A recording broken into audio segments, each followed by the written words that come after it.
میں پاکستان ٹیلی ویژن میں کام کر رہی تھی اور میں ان کا نام نہیں لوں گی لیکن ان کا نام اخباروں میں چھپ چکا ہے اسی حیثیت سے جو ان کی ایک وجہ شہرت تھی کہ وہ خواتین سے بہت اچھی باتیں اپنے حساب سے بہت اچھی باتیں کرتے تھے اور وہ اس کے بدلے میں آفر کرتے تھے کہ تمہیں 9 بجے کا خبر نامہ دوں گا. اچھا ٹھیک ہے, سب کو کرتے تھے. اچھا ایمن کا نام بھی ابھی بھی نہیں لے رہی لیکن چونکہ اخباروں میں چھپ چکا ہے تو اب وہ ایک راز کی بات تو رہ نہیں گئی. تو مجھے یاد ہے کہ I was the first one جسے اسٹینڈ لیا اور میں مالک صاحب سن رہے ہوں گے, مالک صاحب اس ٹائم پہ MD/PTV تھے. میں مالک صاحب کے کمرے میں گئی اور میں نے ان سے بولا کہ سر یہ وہاں پہ 1-2 اور بھی لوگ بیٹھے ہوئے تھے اور میں نے کہا کہ سر آپ مجھے اتنے بڑے چینل سے ریزائن کروا کے یہاں پہ لے کر آئے, ظاہری بات ہے آپ اپنی کچھ بہتری دیکھتے ہیں. تو میں ایکسپریس چھوڑ کر PTV گئی تھی. تو میں نے ان سے کہا کہ سر یہ اس طرح کی باتیں کر رہے ہیں صاحب, تو میں تو پیچھے سے بھی بلیٹنز 9 بجے کے اور مین خبر نامے پڑھتی ہوئے آئی ہوں, تو یہ مجھے کس بنیاد پر یہ بات کہہ رہے ہیں کہ آپ, میں سمجھ رہی تھی وہ کیا کہہ رہے تھے, تو میں کس بنیاد پہ, میں تو میرٹ پہ ڈیزرو کرتی ہوں خبر نامہ, یہ مجھ سے ایسی باتیں کر کے مجھے خبر نامہ دیں گے. تو انہوں نے کہا کہ کام ڈاؤن. پھر انہوں نے صاحب سے بات کی, خیر اس ٹائم پہ معاملہ ٹھنڈا ہو گیا. ان صاحب نے مجھے تنگ کرنا شروع کر دیا, مجھے کرنٹ افیئر ڈپارٹمنٹ میں ٹرانسفر کیا گیا. معاملات بس ایسے تھے کہ مجھے چھوڑنا پڑا اور میں اس ٹائم پہ مجھے بابر روان صاحب کا شو ملا, میں وہاں چلی گئی. اس کے کچھ دیر کے بعد مجھ سے وہاں کی ایک سینئر ترین بڑی قابل خاتون ہے, میں بڑی ان کی عزت کرتی ہوں, ان خاتون نے مجھے کال کی کہ ہم سب کورٹ میں جا رہے ہیں ان صاحب کے خلاف, آپ ہمارا ساتھ دیں گی؟ تو میں نے ان سے کہا کہ میں چونکہ وہاں پر ہوں ہی نہیں, اور جب میں نے آواز اٹھائی تھی تو آپ سب کو لگا کہ مجھے وہم ہوا ہے, مجھے غلط فہمی ہوئی ہے. تو لیکن یہ کہ آئی ایم ہیپی کہ آپ لوگوں کو احساس ہوا کہ آپ لوگ بہت قیمتی ہیں, آپ لوگ بہت انمول ہیں. اچھا بچیاں مجبور ہوتی ہیں, میں کسی لڑکی کو یہاں پہ برا نہیں کہوں گی, بہت سی لڑکیاں ایسی ہیں جو بریڈ اینڈ بٹر اپنی فیملی کا, آپ اپنی فیملی کے لیے مرد ہیں, آپ اپنے گھر کے باپ ہیں, آپ اپنے گھر کے بڑے بھائی ہیں. کچھ عورتیں اپنا شوہر خود ہیں, اپنے بچوں کی ماں بھی اور والد بھی ہیں. کچھ کے ہسبینڈز ہیں وہ جاب لیس ہیں, وہ جاب نہیں کر پا رہے, بیمار ہیں, نہیں ان کی جاب. ہمارے یہاں روزگار آپ کو پتہ ہے بہت سے لوگ ہیں پڑھے لکھے ڈگریوں والے بیٹھے ہیں, ہاں سنگل مدرز ہیں, ٹھیک ہے. تو آپ دیکھیں وہ خواتین اپنے گھر کے لیے روزی روٹی کا بندوبست کرتی ہیں. تو یہ مرد حضرات کی مردانگی پہ بہت بڑا سوال ہے کہ ان کو شرم آنی چاہیے کہ وہ بچی, ان کے گھر میں بھی بچیاں ہوں گی, وہ بچی جو اپنے گھر کے لیے روزگار کی تلاش میں اپنے گھر کا باپ بنی ہوئی ہے, اپنا بھائی بنی ہوئی ہے, اپنا شوہر بنی ہوئی ہے, اپنے بچوں کا باپ بنی ہوئی ہے, تو آپ خدا را ان کو معاف کر دیں, ان کو کام کرنے دیں, ان کی عزت کریں, اتنی ہی عزت کریں جتنی آپ اپنی بیٹی کی کرتے ہیں. تو بہت بچیاں مجبور ہوتی ہیں, تو وہ اس ٹائم پہ شاید کانفیڈنس بھی نہیں ہوتا کہ وہ ان کو جواب نہیں دے پا رہی ہوتی ہیں, یا کس کو بتائیں. ہاں تو اس قسم کی باتیں سن رہی ہوتی ہیں, سمجھ نہیں آتی, ڈر جاتی ہیں, گھبرا جاتی ہیں, کس کو بتائیں. جاب کے ایشوز ہوتے ہیں, بہت ایشوز ہوتے ہیں, ساری خواتین سمجھ سکتی ہیں بات.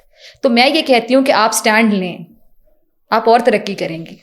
آپ سٹینڈ لیں اور اس بندے کو بتائیں کہ میں تم سے اوپر ہوں, لیے لو, میں نے تمہیں تمہاری اوقات یاد کروائی. تو اسی ٹائم پہ آپ نے بتا دیا نا کہ آپ اس سے اونچا کھڑی ہیں. اچھا ڈاکٹر صاحب ہم بس اینڈنگ پہ جا رہے ہیں, جی تو تھوڑا سا لائٹر نوٹ پہ چیزیں ہو جائیں. یہ کتنا بھی سے ہو گیا ہے, کافی زیادہ, 1 گھنٹے کا تو ہو گیا. تو کرنٹ افیئر سے آپ کا تعلق ہے, تو کرنٹ افیئرس کے علاوہ کچھ دیکھ لیتے, کوئی مزاح دیکھتی ہیں, کوئی مووی, کوئی ڈراما؟ بالکل میں سب کچھ دیکھتی ہوں. اچھا ڈراماز میں کم دیکھتی ہوں. مجھے ایک میں نے کچھ پرانے ڈراماز ہوتے ہیں جو ہمیں پتہ چلتا ہے کہ بڑے اچھے تھے, تو میں اکثر کوشش کرتی ہوں کہ وہ دیکھے جائیں. مرینا خان ہماری ایک بڑی پیاری سی ایکٹریس تھیں, اور راحت کاظمی, ان کے کچھ وہ ڈرامے تنہائیاں, دھوپ کنارے, تو مجھے کسی نے بتایا کہ بہت اچھے ڈراماز تھے, یہ آپ دیکھیں. تو ہم چھوٹے تھے میرے خیال سے, بھی چلتے تھے TV چینلز. اب یہاں پہ سوشل میڈیا والے کہیں گے کہ تم تو بچی ہو, چھوٹی ہو, جھنجھنا دے دیں تمہیں. میں سویٹ 16 بالکل نہیں ہوں, میں 30s میں ہوں, اور میں اپنی عمر بالکل نہیں چھپاتی. اچھا میں نے پھر وہ ڈراماز 1-2 دیکھے کہ مجھے وہ دیکھنے چاہیے. تو کیا اس ٹائم پہ ایکٹنگ تھی ہمارے ایکٹرس کی, ڈائریکشن آپ دیکھ لیں, جو ڈائلاگس تھے, ڈائلاگس ڈلیوری تھی, انتہائی خوبصورت. میں اب کے ڈراموں سے زیادہ ریٹ کرتی ہوں ڈراماز کو جو 90s کے تھے. آج کل کوئی ڈرامہ نہیں دیکھا؟ آج کل بھی اچھے ہیں. میں نے ایک پچھلے دنوں میں ایک ڈرامہ دیکھا, خلیل الرحمان قمر صاحب کا میں نے انٹرویو کیا پچھلی عید پر, تو ان کا ڈرامہ بڑا ہٹ ہوا تھا, میرے پاس تم ہو. اچھا اسی دن ڈرامہ دوسرے ایک کمپیٹیٹر چینل پر چلتا تھا الف کے نام سے, وہ تھوڑا روحانی, اس میں سجل تھیں, حمزہ علی عباسی تھے. تو میں نے خلیل بھائی کو بتایا, میرا بڑا ریگارڈ کرتے ہیں, بڑی رسپیکٹ کرتے ہیں چھوٹی بہنوں کی طرح, اور اکثر کہتے ہیں, میں کہتی ہوں آپ سے سب کو بڑا ڈر لگتا ہے لیکن آپ مجھے کچھ نہیں کہتے, تو تمہیں نہیں نا کہتا پھر کیوں ڈرتے ہیں باقی سب. تو بڑے وہ بلنٹ ہیں, بڑی پیاری سی شخصیت ہیں, بھائی ہیں وہ بڑے. تو ان کو جب میں نے بتایا, ان کے ظرف کی بات کر رہی ہوں کہ میں نے ان کو بتایا کہ آپ کا جب یہ ڈرامہ چلتا تھا تو سب لوگ, ہفتے کا دن تھا شاید, تو جس چینل پہ چلتا تھا لوگ یہ دیکھتے تھے, تو میں اس ٹائم پہ الف دیکھ رہی تھی. تو انہوں نے کہا کہ واہ, انہوں نے اس بات پہ مجھے بڑا اپریشیٹ کیا. انہوں نے کہا میرا ڈرامہ بہت اچھا تھا, بہت بکا, لیکن اس کا سبجیکٹ اس سے بھی بڑا تھا. میں اب دونوں ڈراموں کو کمپیئر نہیں کر رہی, میں صرف یہ بتا رہی ہوں کہ الف کا سبجیکٹ بہت بڑا تھا, لیکن ہمارے ہاں لوگوں نے شاید یہ سننا زیادہ پسند کیا کہ 2 ٹکے کی عورت ہے, اس کے لیے تو مجھے کیا کتنے پیسے دے رہے ہو. اور ہمایوں سعید نے نو ڈاؤٹ یہ ڈائلاگ بہت اچھا ڈلیور کیا, لیکن یہ کہ بس ہمارے ہاں لوگوں کی اپنی چوائس ہے. میں یہ نہیں کہہ رہی وہ ڈرامہ برا ہے, میں دوبارہ کہہ رہی دونوں بہت اچھے تھے, لیکن اس کو کم لوگوں نے دیکھا اور شاید اس کو زیادہ نے دیکھا. سب کی اپنی اپنی چوائس ہے. ہاں مجھے موویز اچھی لگتی ہیں, میں موویز دیکھتی ہوں. مجھے لاسٹ مووی مجھے ایگزیکٹلی یاد نہیں ہے, لیکن مجھے سینٹ آف اے وومن بہت اچھی لگتی ہے, الپچینو کی. بہت ہی خوبصورت مووی ہے. اور ایک نیٹ فلکس پہ آپ نے دیکھا ہوگا ہاؤس آف کارڈز, مجھے بہت پسند ہے. میں نے شاید 2 بار دیکھا ہے, تیسری بار شروع کیا تھا لیکن نہیں دیکھ سکی. اور میوزک کون سا سنتی ہیں؟ میوزک اولڈ بھی سنتی ہوں, نئے گانے بھی سنتی ہوں. کوک اسٹوڈیو بڑے شوق سے سنتی ہوں. پسوڑی مجھے بہت پسند ہے. میرے موڈ پہ ڈپینڈ کرتا ہے. کبھی کبھی مجھے کشور کمار بہت اچھے لگتے ہیں, مجھے میڈم نور جہاں بہت اچھی لگتی ہیں. کبھی غزل سننے کو دل چاہے تو غزل سن لیتی ہوں, اور کبھی دل چاہے کہ بڑی انزائٹی, بڑا ڈپریشن, اخباریں پڑھ کے, پروگرام کر کے, سیاست دانوں سے سوال پوچھ کے تھک گئے ہیں, تو مجھے پھر میوزک اچھا لگتا ہے. فوک بھی سنتی ہیں کبھی سنا؟ آبدہ پروین مجھے بہت پسند ہے. مجھے سجاد علی بہت پسند ہیں, ہمارے سنگر سجاد علی صاحب بہت اچھا گاتے ہیں. کچھ سنا دیں پھر آپ ہمیں. آپ گانا سننے کے موڈ میں کلوزنگ کسی گانے سے ہو جائے, اگر کوئی ذہن میں ہے تو سنا دیں. اچھا سننے والا لازمی نہیں کہ اچھا سنگر بھی ہو, نہیں, لیکن جو زیادہ سنتا ہے نا وہ کچھ نہ کچھ گا بھی لیتا ہے, جس کو سننے کا شوق. اچھا سنا میں آپ کو کچھ اور دیتی ہوں, لیکن کچھ لائنز ہیں گلزار صاحب نے لکھی ہیں, مجھے یہ لائنز بڑی اچھی لگتی ہیں. آپ نے یہ سنا ہوگا, آنے والا پل جانے والا ہے. اس کے کچھ الفاظ ہیں. ایک بار وقت سے لمحہ گرا کہیں, ایک بار وقت سے لمحہ مومنٹ, لمحہ گرا کہیں, وہاں داستاں ملی لمحہ کہیں نہیں. واہ واہ واہ واہ. اچھا میں جو سنانا چاہوں گی, ہمارے شہدا جن کی بہت قربانی ہے, جنہوں نے وطن عزیز کے لیے اپنی جانوں کے نذرانے پیش کیے, ان کے لیے میں کچھ پلیز. یہ جذبے کو دیکھیے گا, آواز کو نہ سنیے گا. چلے جو ہوگے شہادت کا جام پی کر تم, رسول پاک نے باہوں میں لے لیا ہوگا. علی تمہاری شجاعت پہ جھومتے ہوں گے, حسین پاک نے ارشاد یہ کیا ہوگا.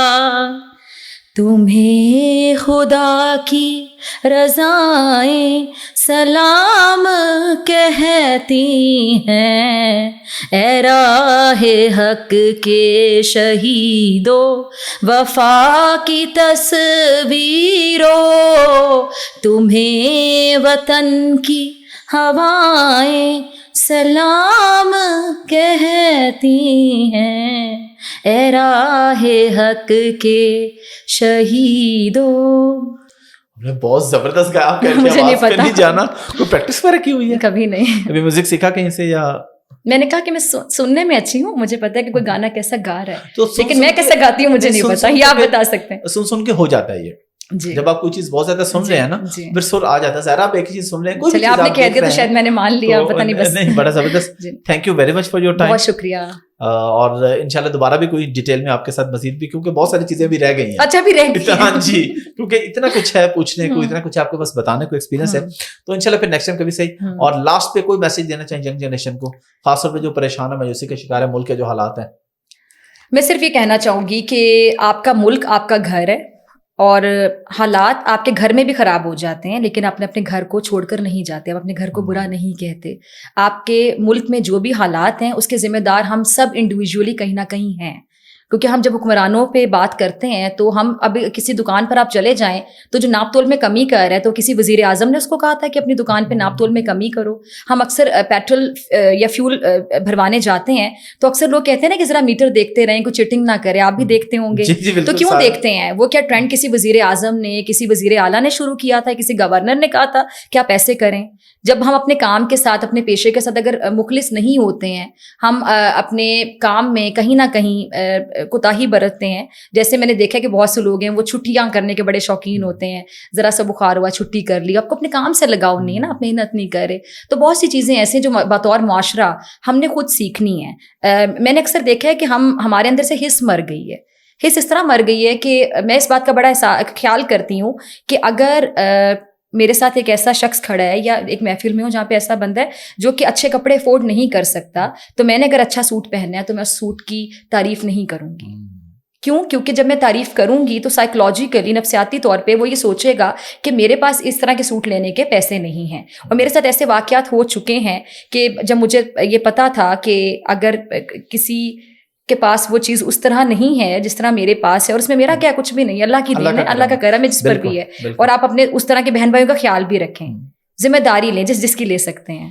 اللہ آپ کا رزق بڑھا دے گا، بے شک اتنا بڑھا دے گا کہ آپ خود سوچیں گے کہ میں نے یہ کیسے ہو گیا. ان کی دعاؤں سے آپ کو وہ ملے گا جو آپ نے کبھی سوچا ہی نہیں تھا. آپ سب کا خیال رکھیں.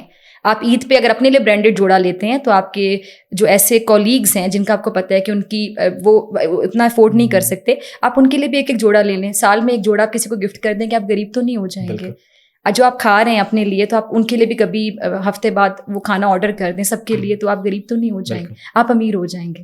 تو آپ اس محفل میں بیٹھ کے اس شخص سے اس طرح کی بات بھی نہ کریں کہ جو کسی کے ذہن پر، دل پر، دماغ پر، نفسیات پر اثر کر سکتی ہے. فار ایگزامپل میں نے اکثر دیکھا کہ لوگ ایک محفل میں بیٹھے ہیں تو سب کے رنگ گورے ہیں اور ایک بندے کا رنگ تھوڑا سا سانولا ہے، تو لوگ کالے رنگ پہ بحث شروع کر دیتے ہیں یہ سوچے بغیر کہ ہو سکتا ہے کہ وہ شخص جو ہم میں اتنا گورا نہیں ہے وہ اس بات کو نہ چاہتے ہوئے بھی اپنے اوپر تنقید سمجھے، اور وہ انڈائریکٹلی اس پہ تنقید ہے.